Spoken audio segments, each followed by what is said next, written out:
Tēnā koutou katoa e mātakitaki ana ki tēnei kiriata.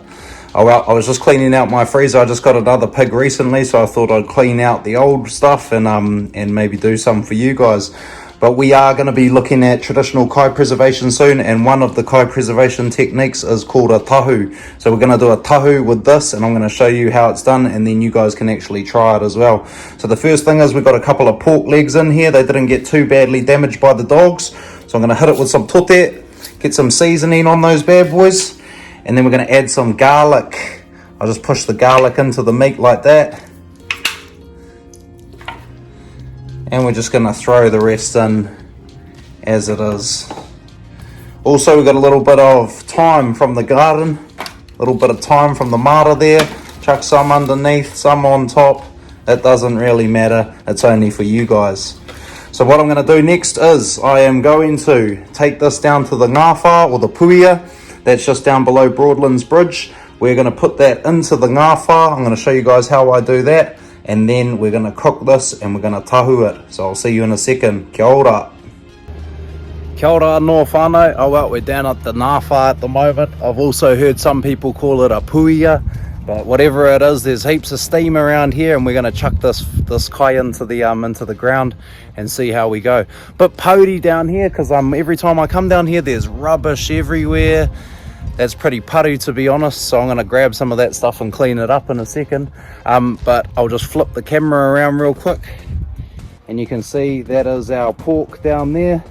So I'm going to leave that. I'm going to chuck a sheet over that and then a bit of dirt on there, and then I'm going to leave it for about 3 hours, and then we're going to tahu it after. All right, see you in a second. Oh well, there it is, whānau. Look, you don't even need the sharp end of the knife to pull that apart. Pretty much just straight off the bone, falls to pieces.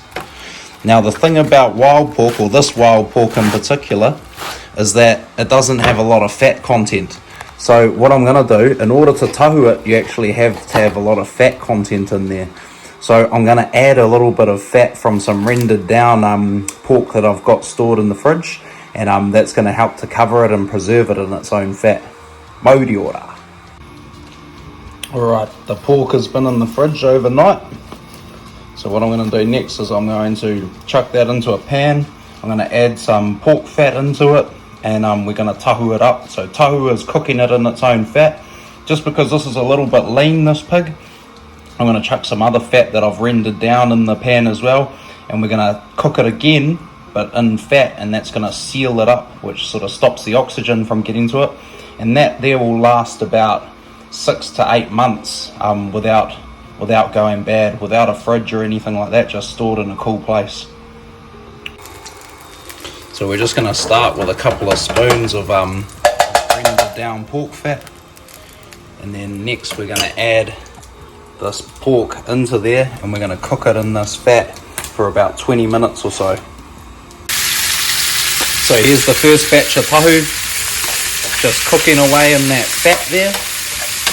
It's already been hangi once, but what we're trying to do is we're trying to preserve it in this fat. So we're going to cook it down a little bit longer. We're going to cover all of these bits with fat, and that's going to form a seal, and that seal's going to stop it from going off.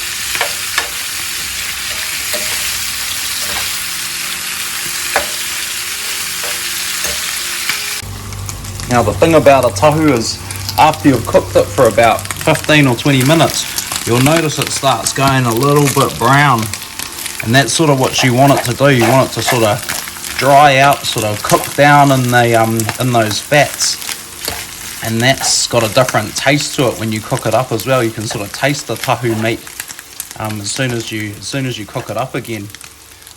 But yeah, once it starts going brown, that's how you know it's sort of ready.